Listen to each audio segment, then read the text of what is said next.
Hey guys, இன்னைக்கு நான் உங்களுக்காக என்ன படம் கொண்டு வந்திருக்கேன்னு பாத்தீங்கன்னா ஒரு செம்மையான சவுத் கொரியன் ஜாம்பி மூவி தான் கொண்டு வந்திருக்கேன். நம்ம இது வரைக்கும் வழக்கமா பார்த்த ஜாம்பி மூவி மாதிரி இல்லாம இதுல ஒரு செம்மையான கிரைம் ஸ்டோரி சொல்லி அதே நேரத்துல திகில் குறையாம கொடுத்திருப்பாங்க. ட்ரெயின் டு புசான் படத்துக்கு அப்புறம் கொரியால வந்த சக்சஸ்ஃபுல்லான ஜாம்பி மூவி இது. வீடியோக்குள்ள போறதுக்கு முன்னாடி நம்ம சேனலுக்கு நீங்க புதுசா இருந்தா சேனலை சப்ஸ்கிரைப் பண்ணிடுங்க. அண்ட் இந்த வீடியோக்கு ஒரு லைக் போட்டுட்டு இப்ப வீடியோ பார்க்க போலாம் வாங்க. வெல்கம் டு வேர்ல்ட் சினிமா இன் தமிழ். நான் உங்கள் தமிழ் நண்பன். இந்த படம் ஒரு மர்டர்ல இருந்து ஆரம்பிக்குது. ஒரு ஆளு தன்னோட வீட்டுக்குள்ள வரும்போது அவரோட வீட்டுல பவர் கட் ஆயிருக்கு. அந்த நேரத்துல அந்த வீட்டுல இருந்த பொருள் எல்லாமே கலைக்கப்பட்டு யாரோ ஒருத்தர் அந்த வீட்டுக்குள்ள இருக்கிற மாதிரியே இவருக்கு ஒரு ஃபீலிங் வரதுனால ஒருவேளை திருடன் தான் பூந்துட்டான்னு நினைச்சு கையில ஒரு கால்ஃப் பேட் எடுத்துக்கிட்டு அந்த ஜன்னல் வழியா வந்து எட்டி பார்க்கும்போது யாரும் அங்க இல்ல. அந்த ஆள் அங்க நின்னுட்டு இருக்கும் போது பின்னாடி இருந்து ஒரு அமானுஷ்யமான உருவம் அந்த ஆளையே அப்படியே முறைச்சு பார்த்து நின்னுட்டு இருக்கு. அதை சென்ஸ் பண்ண அந்த ஆளு சடனா திரும்பி அந்த உருவத்தை கால்ஃப் பேட்டால அடிக்கும் போது அது அடியை வாங்கிட்டு அப்படியே நின்னுட்டு இருக்கு. அதுக்கப்புறம் அந்த உருவம் அந்த ஆளை போட்டு பயங்கரமா தாக்க ஆரம்பிக்குது. அது ரொம்ப பலசாலியா இருந்ததுனால அந்த ஆளால அந்த உருவத்தை சமாளிக்க முடியல. அப்ப அந்த உருவம் அந்த ஆளோட கழுத்திலே திடீர்னு கடிக்க ஆரம்பிக்குது.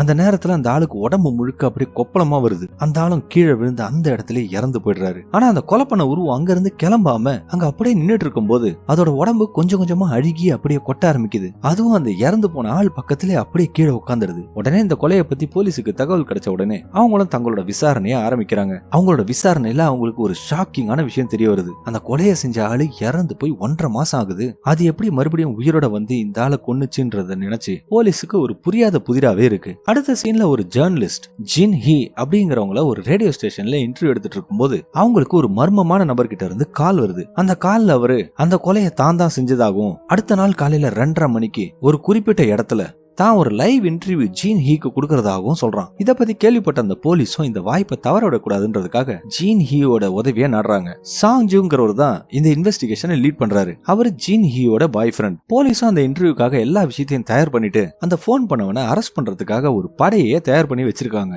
அடுத்த நாள் அவங்க எல்லாருமே எதிர்பார்த்தது போலவே அந்த கொலைகாரன் அந்த இடத்துக்கு வரான். அந்த இன்டர்வியூவும் ஆரம்பிக்குது. அவனும் ஜீன் ஹீ கேட்ட எல்லா கேள்விகளுக்கும் தயங்காம பதில் சொல்லிட்டே இருக்கான். அந்த ஆளு தன்னை பத்தின எல்லா பர்சனல் விஷயத்தையும் ஜீன் ஹீ கிட்ட சொல்லிடுறான்.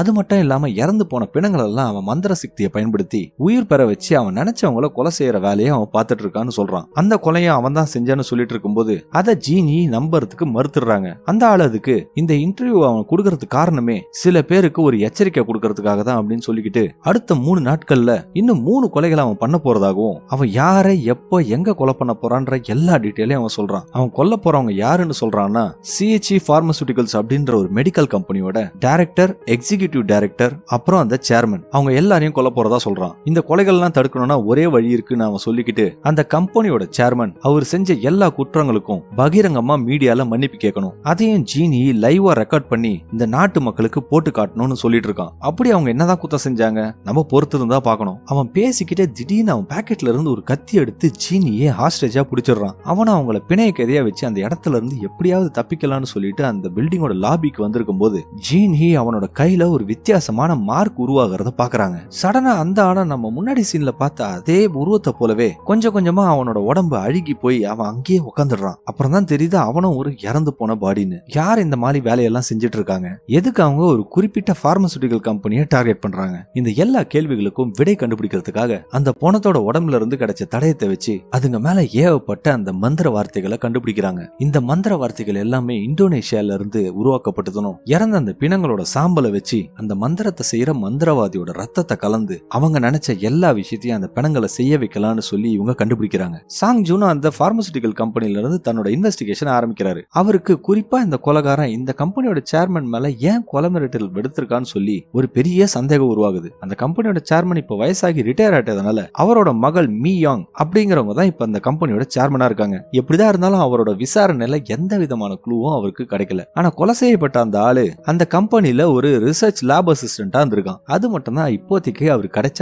ஒரே க்ளூ. சம்பந்தமே இல்லாம அந்த கொலைக்காரன் ஏன் இவங்களை கொலை பண்ண போறதா சொல்லணும்? கண்டிப்பா இதுக்கு பின்னாடி ஏதோ ஒரு ரகசியம் இருக்குன்னு அவருக்கு பெரிய சந்தேகம் வந்துட்டது. அப்போ போலீஸுக்கு ஷாக்கிங் தரும் வகையில ஜெயில இருக்கிற ஒரு கைதி ஒருத்தன் அந்த கம்பெனி ஆளுங்க நடத்தின ஒரு பரம ரகசிய எக்ஸ்பெரிமெண்ட்டை பத்தி சொல்றான். அவங்க நிறைய பணம் தரதா சொல்லி தாங்க கண்டுபிடிச்ச புது மருந்த அந்த ஜெயில் கைதிகளுக்கு போட்டு டெஸ்ட் பண்ணதா சொல்லிட்டு இருக்கான். ஆனா அவங்க பண்ண அந்த எக்ஸ்பெரிமெண்ட்ல எல்லாருமே இறந்து போயிடுறாங்க. அதே நேரத்துல அந்த கொலைகாரன் கொடுத்த அந்த கெடுவும் முடிஞ்சு போலீஸ் போலீஸும் ஒரு படையே உருவாக்கி அந்த பார்மசூட்டிக்கல் கம்பெனிக்கு பந்தோபஸ்துக்கு வந்துடுறாங்க. இப்ப அவங்க எல்லாருமே பாதுகாப்பா இருக்கிறதா நினைச்சிட்டு இருக்காங்க. அந்த கொலை செய்யறதுக்கான நேரமும் நெருங்கிட்டு வருது. அந்த நேரத்துல ஜீனி அந்த கம்பெனிக்கு வெளியே நடக்கிறது எல்லாத்தையும் லைவா ரெக்கார்ட் பண்ணிட்டு இருக்காங்க. அப்ப அந்த இடத்துல தனியா ஒரு சாம்பி வந்து நிக்குது. கொஞ்ச நேரத்துல அங்க 50க்கும் மேற்பட்ட சாம்பிகள் வந்துடுதுங்க. இவங்க எல்லாருமே அந்த எக்ஸ்பெரிமெண்ட்ல இறந்து போனவங்க. அதுங்க எல்லாமே இப்ப அந்த கொலைகளுக்கு பழித்திக்கிறதுக்காக வந்திருக்குங்க. இப்போ அதுங்களோட ஒரே நோக்கமே அந்த கம்பெனியோட டைரக்டரை கொலை பண்றதுதான். அங்க இருந்த போலீஸ் படை அந்த சாம்பிகளை தடுக்கிறதுக்காக தயாராகும் போது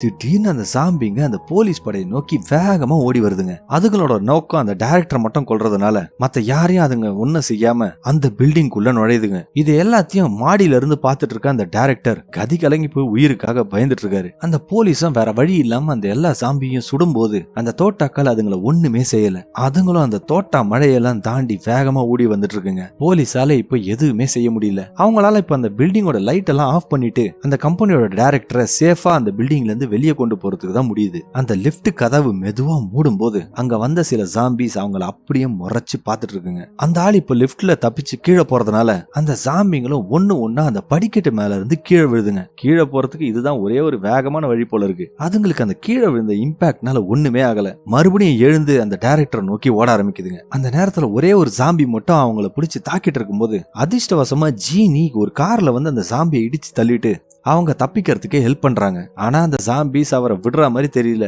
அதுங்க ரோட்டோரமா நின்றுட்டு இருந்த டாக்ஸி எல்லாம் எடுத்துக்கிட்டு விடாம அந்த காரை துரத்துக்கிட்டு போதுங்க. அதுங்க கிட்ட இருந்து தப்பிக்கிறது இவங்களுக்கு ரொம்ப கஷ்டமா இருக்கு. ஏன்னா அதுங்க ஏற்கனவே இறந்துட்டதுனால சாவை பத்தி அதுங்க கவலையே படல. சூசைட் பண்ணிக்கிற மாதிரி எப்படியாவது இந்த ஆளை தடுக்கிறதுக்காக ட்ரை பண்ணிட்டு இருக்குங்க. எப்படியோ சுஞ்சோனும் தன்னோட டிரைவிங் ஸ்கில்லை பயன்படுத்தி அங்க இருந்து எப்படியோ தப்பிச்சிடுறாரு. அவரோட கார் நேரா ஒரு டனலுக்குள்ள போனதுக்கு அப்புறம் அந்த ஜாம்பிஸும் விடாம அவரோட காரை அப்படியே சுத்து போட்டுதுங்க. அந்த நேரத்துல ஒரு ஜாம்பியா எழுந்து சாஞ்சுவோட கார் மேல குதிச்சு அந்த காரோட கண்ணாடி எல்லாம் உடைக்க ஆரம்பிக்குதுங்க. அவரும் அதுங்களை தடுக்கிறதுக்கு எவ்வளவு முயற்சி பண்ணியும் அவரால் முடியல. எப்படியோ அந்த காரை வச்சு அந்த ஜாம்பிகளை உதறி தள்ளிட்டு அங்க இருந்து போறாங்க. டனலை விட்டு வெளியே வந்த உடனே அந்த கார் அங்கேயே நின்னுடுது.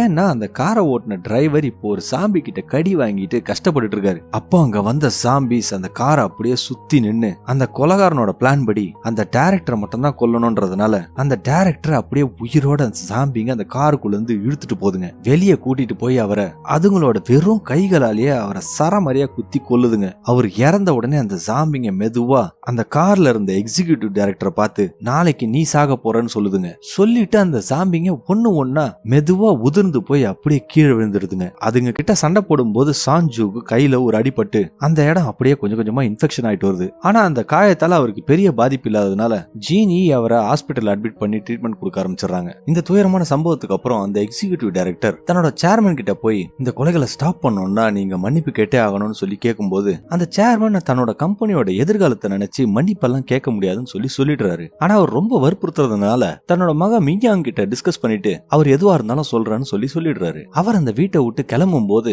மின்யாங் அவர்கிட்ட பேச ஆரம்பிக்கும் போது அவருக்கு இந்த கம்பெனி இதுக்கு மேல தன்னோட சேர்மனோட கண்ட்ரோல்ல இல்ல, அவரோட மக மின்யாங் கண்ட்ரோல்ல தான் இருக்குன்றத புரிஞ்சுக்கிறாரு. மின்யாங் தான் அந்த எக்ஸ்பெரிமெண்ட் பண்றதுக்கான முக்கிய காரணமே. அவ அதிக லாபம் சம்பாதிக்கிறதுக்காக இதை செஞ்சிருக்கா. அந்த ஜெயில் கதி கிட்ட மேலும் விசாரணை நடத்தும் போது அவன் தன்னை ஒரு வயசான இந்தோனேஷியாவை சேர்ந்த ஒரு ஆள் வந்து பார்த்ததாகவும் அந்த ஆளோட மக அந்த பார்மசூட்டிக்கல் கம்பெனில வேலை பார்த்துட்டு இருக்கும் போது மர்மமான முறையில காணாம போயிட்டானோ அவர்கிட்ட கேட்டதா சொல்லிட்டு இருக்காரு. அந்த ஆள் கேட்டதுக்கு அந்த எக்ஸ்பெரிமெண்ட்ல முக்கியமான நபரோட போன் நம்பரை அந்த ஆள் கிட்ட இவர் கொடுத்ததா சொல்றாரு. அவரு வேற யாரும் இல்ல, ஜீன் ஹி முதல்ல இன்டர்வியூ எடுத்த கொலகாரம் தான் அந்த நபர். அவங்க தன்னோட டீமை கூட்டிக்கிட்டு அந்த எக்ஸ்பெரிமெண்ட் நடத்தப்பட்ட அந்த கம்பெனிக்கு போறாங்க. அந்த இடம் ஆள் நடமாட்டமே இல்லாம வெறிச்சோடி காணப்படுது. அவங்க அந்த பில்டிங்ல ஒரு ரூமா தேடிக்கிட்டு இருக்கும்போது குறிப்பிட்ட ஒரு ரூமுக்குள்ள வித்தியாசமான ஒரு பேட்டர்ன்ல ஏதோ ஒண்ணு இந்த செவுத்து மேல இருக்கிறத பாக்குறாங்க. ஒருவேளை இந்த பேட்டர்னுக்கும் அந்த பெண்ணுங்களுக்கும் ஏதாவது சம்மந்தம் இருக்குமான்னு அவங்க யோசிச்சுட்டு இருக்கும்போது திடீர்னு மேல இருக்கிற ரூம்ல இருந்து ஒரு மாதிரி வித்தியாசமா சத்தம் வருது. அவங்களும் அது என்னவா இருக்கும்னு சொல்லி பார்க்க போகும்போது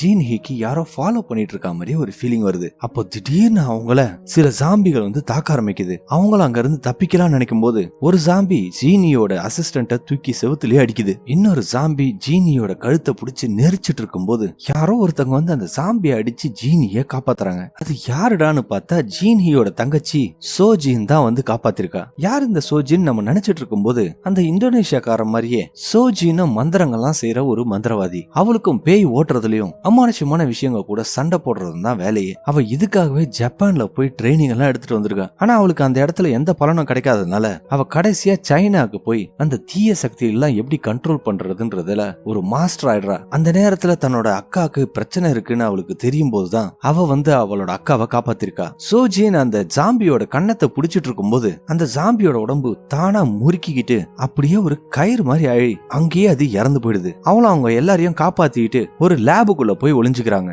அப்ப சோஜின் தரையில ஒரு மந்திர வட்டத்தை போட்டு ஒரு மாய சுவரை உருவாக்கி அதுக்குள்ள தன்னோட அக்காவை கூட்டிட்டு வந்து பாதுகாக்க ஆரம்பிக்கிறா. ஆனா ஜீனியோட அசிஸ்டன்ட் அதுக்குள்ள வரதுக்குள்ள ஜாம்பி அந்த ரூமுக்குள்ள வந்துருதுங்க. அவனும் போய் ஒரு டேபிள் கடியில ஒளிஞ்சுக்கிறான். இப்ப அந்த ஜாம்பிகளுக்கு ஜீனியும் சோஜினும் கண்ணுக்கே தெரியல. ஏன்னா அவங்க மந்திர வலையில இருக்காங்க. அந்த நேரத்துல அவங்களோட அசிஸ்டன்ட் டேபிள் கடியில ஒளிஞ்சுக்கிறத கண்டுபிடிச்ச அந்த ஜாம்பிங்க அவனை தாக்கலாம் நினைக்கும் போது அந்த வளையத்துக்குள்ள இருந்து வந்த சோஜின் அந்த ஜாம்பிங்க கூட சண்டை போட ஆரம்பிக்கிறான். அவ ரொம்ப சக்தி வாய்ந்தவளா இருந்தாலும் ரொம்ப அதிகமான ஜாம்பி இருக்கிறதுனால அவ அதுங்க கூட போராடிட்டு இருக்கா. அந்த நேரத்துல அந்த அசிஸ்டன்ட் உதவலான்னு நினைக்கும் போது அவனை அந்த ஜாம்பி தூக்கி அடிச்சிடுது. இப்போ சரியான நேரத்துல ஜீனி வந்து அந்த ஜாம்பியை அடிச்சு சோஜினை காப்பாத்திடுறாங்க. அந்த நேரத்துல சோஜின் அந்த ஜாம்பியோட கண்ணத்துல கை வச்சு அதையும் அப்படியே கொன்னுடுறா. அவங்களும் எப்படியும் அந்த பில்டிங் குள்ள இருந்து தப்பிச்சிடுறாங்க. அடுத்த சீன்ல அந்த எக்ஸிகியூட்டிவ் டைரக்டர் தன்னை அந்த ஜாம்பிங்க கொடூரமா கொன்னுட போகுதுன்ற பயத்துல தற்கொலை செஞ்சுட்டு இறந்து போயிடுறாரு. அதுக்கப்புறம் ஒரு வழியா அந்த சேர்மன் பப்ளிக்கா எல்லார்கிட்டயும் மன்னிப்பு கேட்கறதுக்காக ஒரு மீட்டிங்கை ரெடி பண்ணிட்டு